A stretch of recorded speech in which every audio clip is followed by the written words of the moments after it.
Warning. The Zero Dead podcast is made for mature audiences only. Content warnings can be found in the episode description.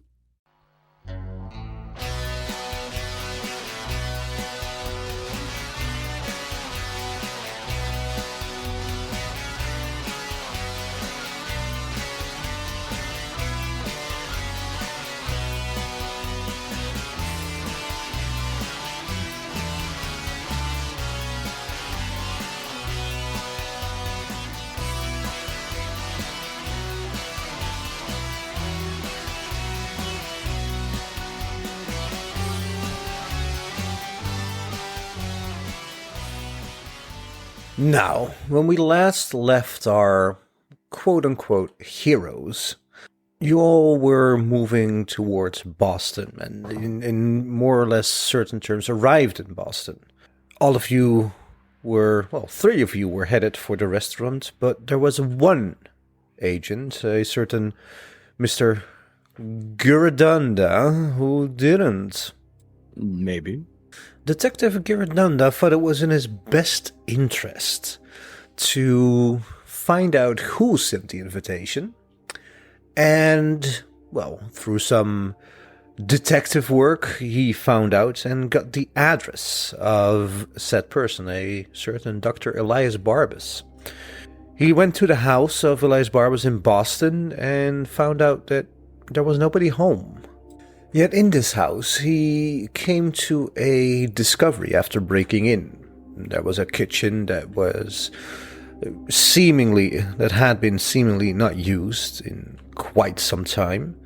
Furthering through the house, he saw a clock. Thinking nothing of it, he went past it, only for a said standing clock to come alive, whirring and sprouting mechanical limbs that were attacking him. Detective. Yes, sir. It is September 1st, 2015. Yes. The sun is setting as you are picking out your outfit for today. A dapper-looking suit, tie, black, of course. It's a birthday party after all. And you take the public transportation to the Gateway Bridges restaurant in the Dorchester neighborhood of Boston. Detective Giradanda, please do tell me, what is going through your mind? Well, I'm going to have to do a sanity check. I'm assuming that 31 under 58. Like 1. For some reason, you're not sure what exactly happened. The last thing you remember, you were in a house, and now you see the golden hour from the metro. Like I've been in a daze, sorts. Like, I'm on public transport now. I've been in kind of a comatose state, and I've just been on autopilot, and I look around like, how the fuck did I get here? Like, I dreamed this? Yeah. What happened? Well, he's a bit dazed, but he remembers Patsy's pocket, remembers the invitation, and gets off, I'm going to say the bus. No, gets off the metro. I don't know if Boston's got a metro, but... In this universe and in our universe, Boston has a metro system. Yes, okay then. I'll get off the metro, I'll come up the subway. You see me coming up from the steps. You see the city smoke come out from the drains. I pull my lapels and I psych myself up. I'm a detective sergeant. I've seen kind of bad shit and in the line of duty, so this was a bit weird, but I don't know if I can't work out if this was a dream or not at the moment, so I'm going to be open-minded and walk on in. Do tell me, Detective Giradanda, what time do you arrive? Well, if it was around, say, 6:30 that I was in the house... You have no idea what time you were in it or left that house, and it wasn't even September 1st, the day that is today. Well, I'm going to check my phone. 2015, I've got the lovely Note 4. Does it say September 1st still? You whip it out, your phone, I mean, and the first thing you notice is that the screen is completely cracked, as if someone or something tried to pierce it. But through the cracked screen, you can see September 1st, 2015. I'm going to look down at the phone. look at the cracked screen and think to himself, fuck, Lucy's gonna kill me. Because Lucy pays for my contract, because Girodonda's got bad credit. He's only got 10% in accounting. He's got... His ex-wife pays for his phone bill. She took everything in the divorce. Put it back in my pocket. Is there a newspaper stand? Do they still exist in 2015? Yeah, sure. Yeah, so grab a quarter. I assume it's a quarter. Put it in, grab a newspaper. What's the date? Even here, September 1st. Yeah, I'm still on September 1st, yes. Yeah, no, let me rephrase. When everything in the house happened, it was like August 29th, 30th. And it's September 1st today. So I've lost a day. Seems like it, yeah. Well, that's something to take in. While you're taking this in... Please don't say sanity check, because I'm one away from my breaking point. Well, in that case, sanity check, yeah, let's go. Oh. It was a 9 under 57. No loss. Nice. Agent Mercy. Yes. And of course, Agent Medusa. From, I think, New Haven, you took the scenic route to Boston. Took some detours, looked at some sightseeing, and grabbed a Airbnb or a hotel in Boston and head off to the Gateway Bridges restaurant. What time do you arrive? What time is on the invitation? 8 p.m. At 7:45. He doesn't like to be late. Fair enough. Mississippi, what time do you arrive at the Gateway Bridges restaurant? 8:05. Girodonda, what time do you arrive again? Let's say about 8:30. So you're late. Yeah, I'm late. 8:30. Mercy, Medusa. You arrive at the Gateway Bridges restaurant. It's a, well, one story. It's a Mediterranean restaurant. You arrive, you head in through the front door, and there's this little curtain that you need to open just to keep the cold out because winter is coming. There is a receptionist. You state your name, and you can already see that there behind her there is a large dining room with multiple tables, multiple people sitting there, but also a little sign that says, one of those the standing boards that says private function, Richard Zaloni's birthday. And it's standing in front of a crossed or a closed double curtain. And she says, hey, can I help you? Table for two? No. Oh, you're here for the birthday. Mister, should I congratulate you on your birthday? Friend. Oh, that's so nice that you are throwing Mr. Zaloni a birthday party. Has he arrived yet? I'm unsure. There is a person, a man that has already arrived. He arrived, I think, at 7 p.m. He was rather early. I thought it started at 8. Maybe we were ill-informed, but seeing as you just arrived, I think we were right. Yeah, he's just been sitting there quietly. I asked him if he wanted anything. He said no, that he was waiting for people. Well, yeah, so if it's him, just rest assured we already have a cake waiting for him for the birthday. Well, Great, thank you. appreciate that. And Kelly wants to, while this very long answer is happening, she wants to give a look in the book of guests and see if she sees any names, how many names she sees. As you're looking, and it's of course a long list of names, but you know that some person arrived at 7 p.m. And there's a little column that notes the time before the name, and it says 1865, and it's been scratched out, and it says 1856. So you can deduce that he is the person that arrived at that exact moment. Consider. Okay. There should be maybe the man that it's already there. A fair assumption. Yeah, for sure. Yeah, okay. She doesn't see Mississippi's name. Honestly, you have no idea if Mississippi even got an invitation. Oh, I know. Oh. I mean, just by looking like the list, doesn't recognize any you don't name. see Okay. any name that you recognize. You don't see Mississippi's true name or even a alias that she might have used. What I was thinking about last episode is that Thomas is this whole thing brings him back to his daughter's story, of course. But I'm not sure if for Kelly she's connecting the cases. You know what I mean? Like I don't know if she knows. Maybe she never That does it- it. Wait, Yeah. you haven't, but you've seen the sigil, right? Oh yeah, that's true. Oh, she does. So after seeing the sigil, well, it's because I don't know how many times she has seen the sigil. Well, probably a lot of times with your work with the occult.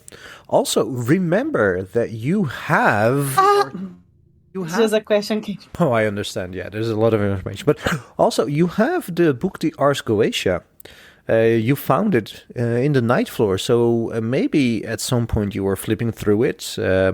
You have a lot of information about demons and sigils, and even with your work with the occult, it came in handy. I was just thinking that maybe she also saw that on the cult she joins. Would be. Maybe she's seen it. Would be. Has she seen any official document from the cult that has that sigil? Well, you tell me. It's it's your cult. That's true. I think she might, but she doesn't. Yeah, but let's see. Okay. Can I do a human check on the guy What who guy? she points to? Well, she said there's someone there, and she pointed, right? Oh yeah. But you don't see him yet. Oh, Behind sorry. the curtains. Sorry. Oh, that's okay.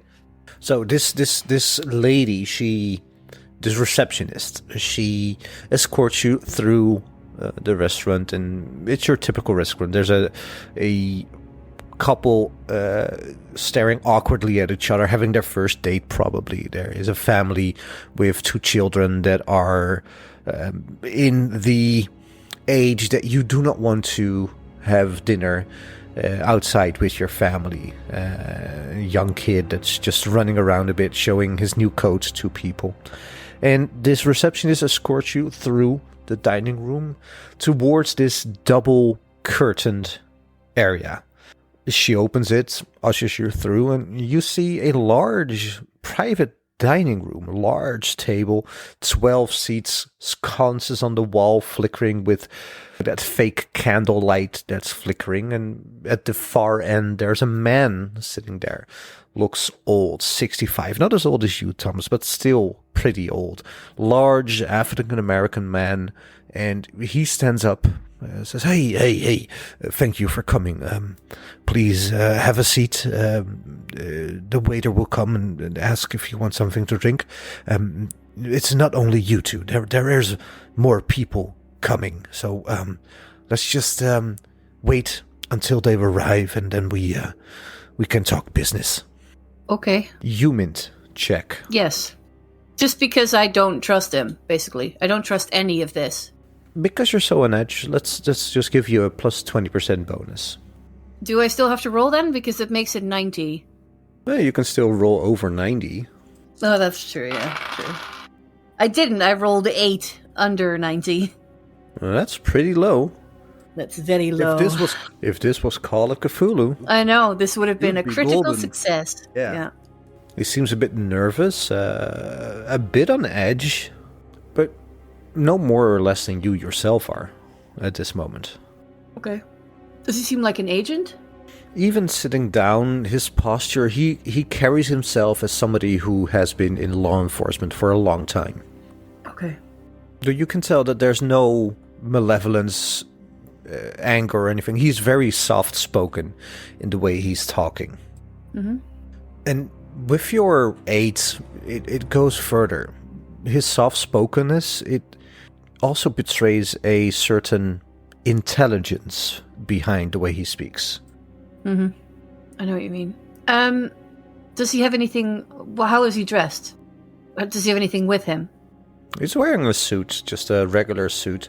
He does have a little brown bag, attaché, valise.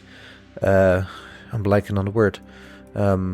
Bag. Can you use one more word to describe it? Because I have no idea what you mean. A big briefcase. Yeah, Briefcase. suitcase. Okay, thanks. Okay. Kelly will shake his hand.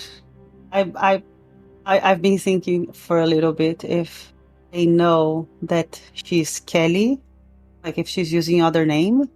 But I think by now the letter got to my house. So even if she makes up another name, it doesn't make any sense. So he will just say, he will shake his hand and say, Kelly Donahue. He stands up, extends his hand as well, and there's a slight rustling sound of like paper when he stands up. And he says, pleased to meet you.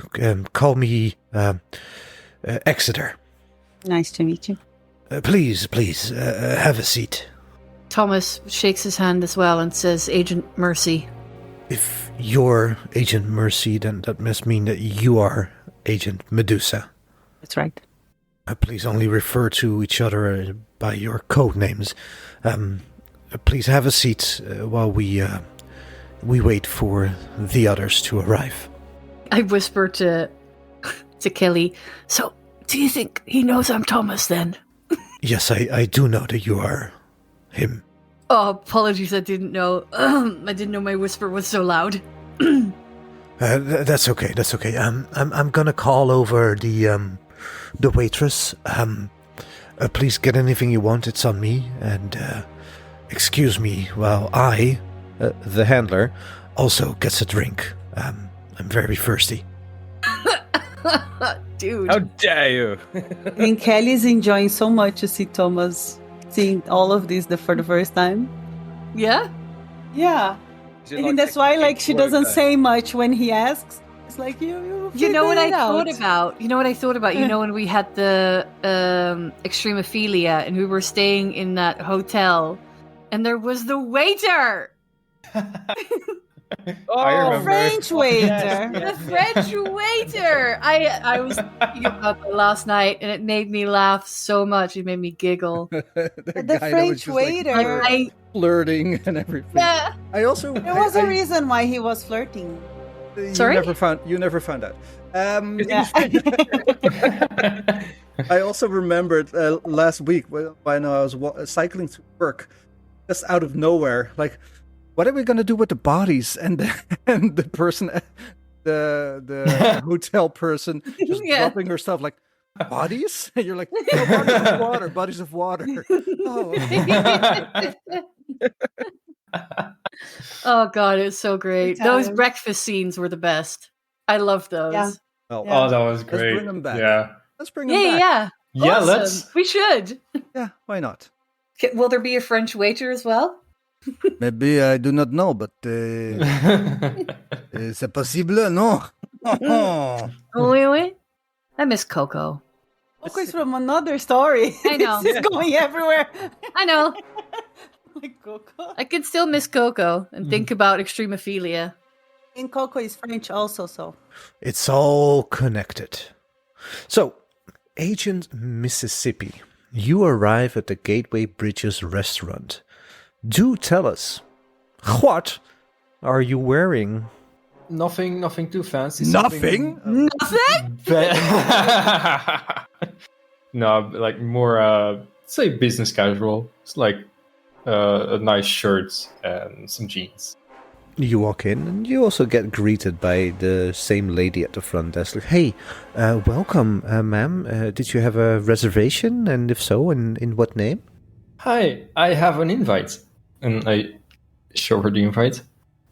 You are not the... No. I imagine you're... ma'am, your name is not Richard. I'm very sorry. I'm sorry, there is a large group waiting. If you just head to the back to the left, there's a double curtain. If you open it, you will see the birthday party. Already people waiting for you. Perfect, thank you. You're very welcome. Have a nice evening. And I move on to the... As you're walking through this restaurant, what's going on your head as you are traversing the last few meters to this meeting place that you know is gonna uproot your very existence? I'm just wondering about what or who I'm gonna find on the other side of that curtain.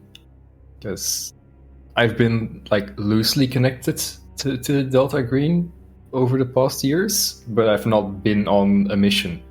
So I'm wondering, like, am I gonna maybe recognize someone from the hospital that I worked at? Or, Yeah. Are you also entertaining the idea that this might be just one big coinkydink, that there is somebody you don't remember that is called Richard Zaloni and the stylized triangle was just a fluke? No, I don't think so, because because I mean the sign on it is pretty obvious. I don't think I knew anyone named Richard Zeleny, so no. You slide open the curtain, and you see the same thing, this large dining table with these sconces on the walls that cast a flickering glow. And then you see two people you recognize. They are older, 20 years older, just like yourself. But they are unmistakably the same people you had your first mission with.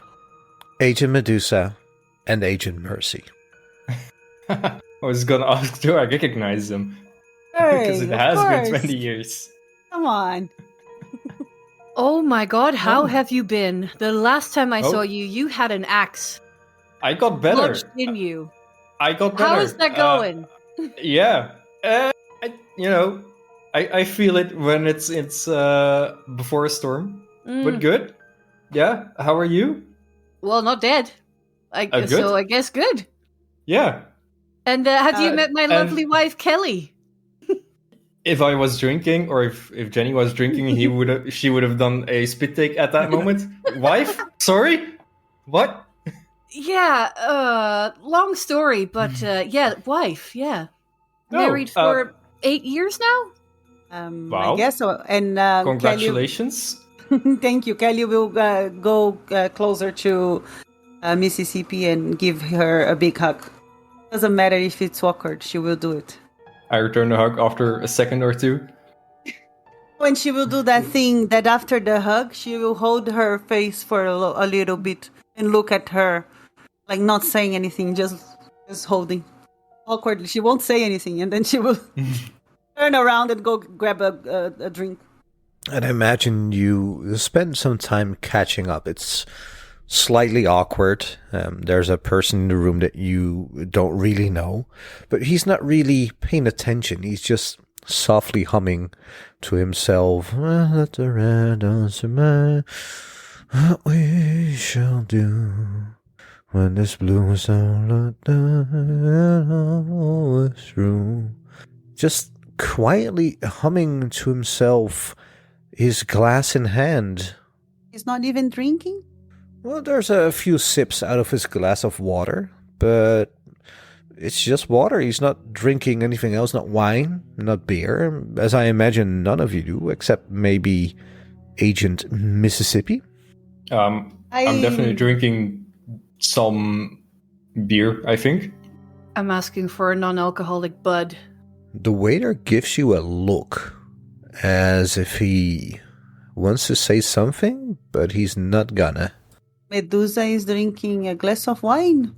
He doesn't drink often with Thomas, but Thomas knows that, for example, when she goes out with friends or when she goes to the book readings, she has a little bit, but not at home. They never drink at home.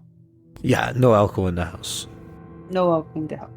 And again, as you are catching up, I still imagine it's slightly awkward. There's like a limitation to the things you can talk about. Maybe less than with a non-initiated person, but still, there is some limitations. And Agent Exeter is just in his own world, not really responding to anything you guys are saying. His attention is on his glass of water, and he has one hand on his valise. And at some point, he looks at his watch, and unprompted, he just says, "Hey, thank you all for coming. We still have to wait for one more person, and then we can start this meeting. Thank you." And he looks back at his drink. Can you tell us who we're waiting for? The last one. The last one who got the invitation, who got the call. You can't tell us What do you mean? who they are. No, you know how it is. People just get called in. You know. To be honest, I don't know. Well, in that case, it's imperative that you do not ask questions. okay, never mind. Apologies. Yeah, sure. Accepted. Maybe, I don't know. Under his breath, he's like, what a cunt. This time he doesn't hear it. Roll for it. Okay. What do I roll? Oh, I'll roll for it. Oh, 94. you definitely didn't hear it. He definitely didn't hear it. Thank God. And the curtain draws to a side, and there's a man stepping in. Maybe looks vaguely familiar, but you cannot quite place him. Wearing a suit, looking dapper but bewildered, like he has no idea what he's really doing here. And Agent Exeter, the man you know it as Agent Exeter, stands up, points to a chair, and says, please, have a seat so we can begin this briefing. Thank you for coming. Right, and I walk in, I sit down next to him. Richard. Been a while. When was the last time we saw each other? He looks visibly taken aback, but just slightly. I do too. Okay. So I guess we're done with formalities. Whatever. Look. Let's just get on with it. Thank you all for coming to this meeting. This opera is named India Moon, codename India Moon. This mission is about locating missing agents. They have escaped or went missing from a psychiatric facility in this town. We don't know where they end, but this psychiatric facility has deep ties with the group.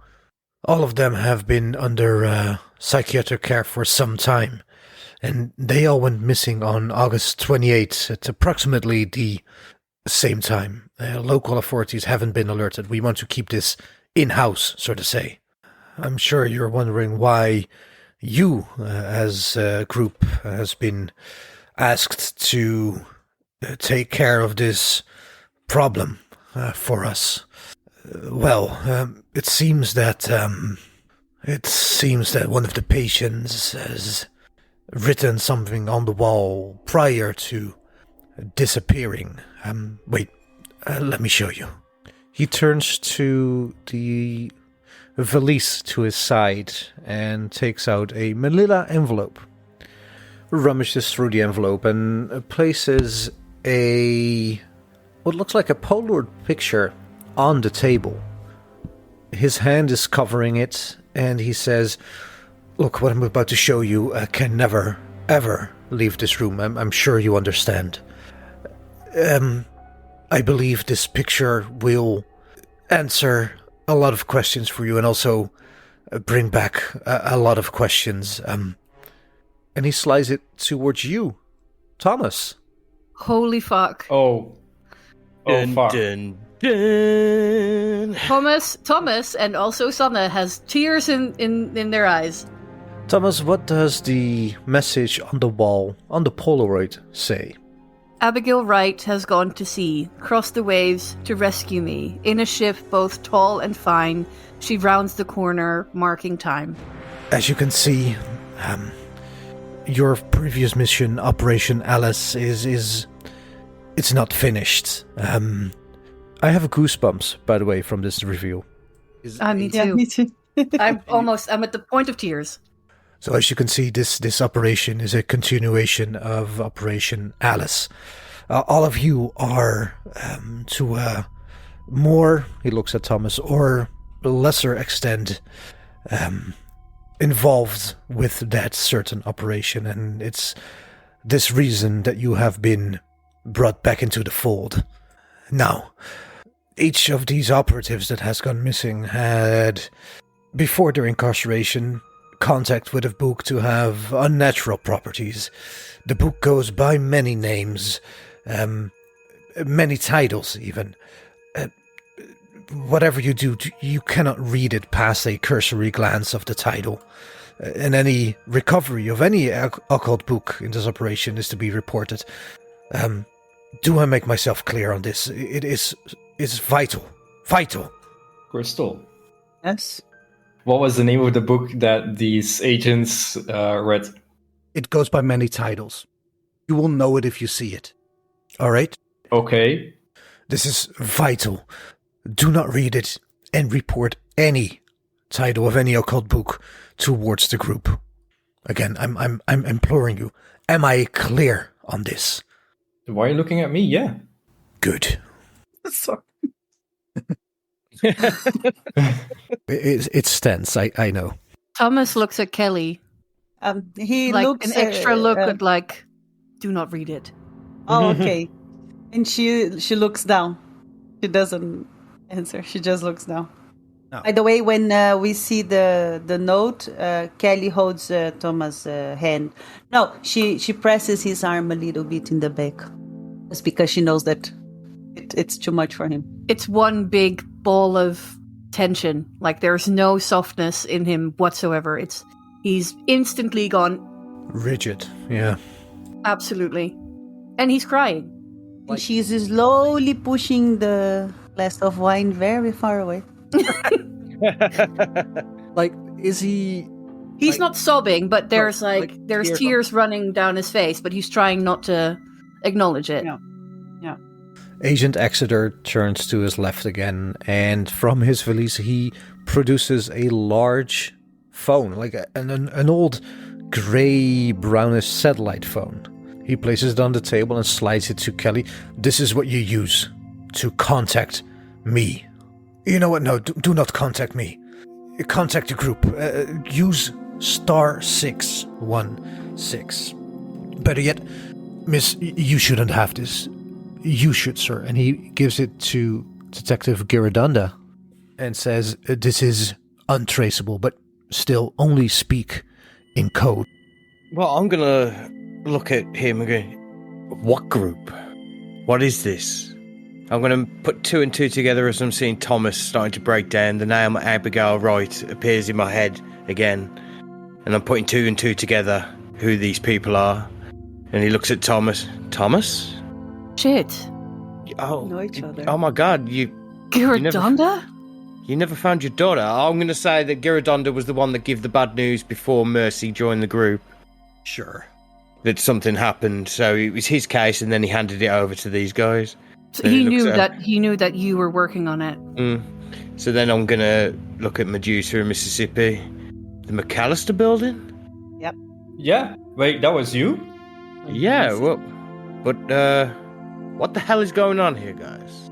He looks slightly annoyed and says, look, they can fill you in later. What's important now is this. And from his inside pocket, he grabs a contact card, places it on the table, slides it over to Jenny, and says, this is the contact information for Dr. Richard Dallin of the Dorchester House Psychiatric Facility. It has his email, phone number, anything you need to contact him. He is a friendly, and he's expecting you at the Dorchester House. You keep saying group, but what group? Again, they can fill you in. And I placed the card in or on the mural for you guys. Ooh, a director even. And Jenny, as you are picking up this card and looking at it, next to the card, something catches your eye. It's a little napkin next to your pinky, and it has the letters GBR on it, Gateway Bridges Restaurant, and it all comes crashing down in your mind. You have seen these before 20 years ago. You saw these exact napkins in the room. You're right. Oh, And in your mind's eye, you see yourself holding these napkins. And you're looking at it. Both of them had schematics on them. One that looked like some weird contraption with the name Escriba, and one that says Leal. Mississippi. Sanity check. You know, Thomas, sanity check. Everybody's sanity checks all round. God. Do I have to? I wasn't part of Operation Alice. Yes. You dare. But you know the name. Well, I got a 1. Well, it's a critical success. Well, I got a 20 under 40. 85, baby. Over. And I'm 1 point away from my breaking point, so stuff is gonna go down. And I rolled a 16 under 57. So whoever made it just takes 1. Who critically made it takes 0. Now, Thomas, with your fail, you're sitting there, you're feeling your back grow clammy as fierce sweat starts pouring out of you.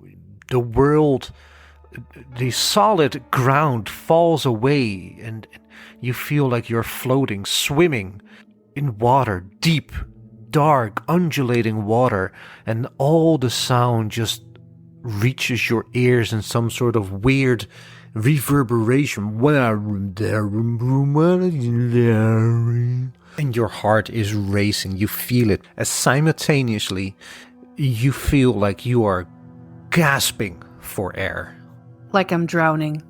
I think this is going into like a full-blown panic attack, to be honest. The way that you're describing it is like how my panic attack feels. I'm like, yep, that's it. Just like the whoomph and the vision. Roll me a D4. 4. So it's a D4 plus 1, so 5 in 1 go. Yeah. And you are squeezing Kelly's hand firm. I imagine, because you were holding Kelly's hand. Yep. And Kelly, it hurts. You feel the bones being squished together. Exeter looks at each and every one of you and tries to say something, but just then the curtain gets pulled aside and 4 people walk in holding a birthday cake. Happy birthday! Birthday! Happy birthday! And that's where we'll end today's session.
How was it for you guys? Emotional. Like I almost just now again was almost crying. It's very, very nice. I like that. I like that introduction. I did not expect it. I did not expect this. Me too. Could we have a quick write-up of the mission? Yeah, of course. Yeah. Right. I'll send it to you. This was it. Bye, Spotify. Bye, Spotify. Bye. Bye.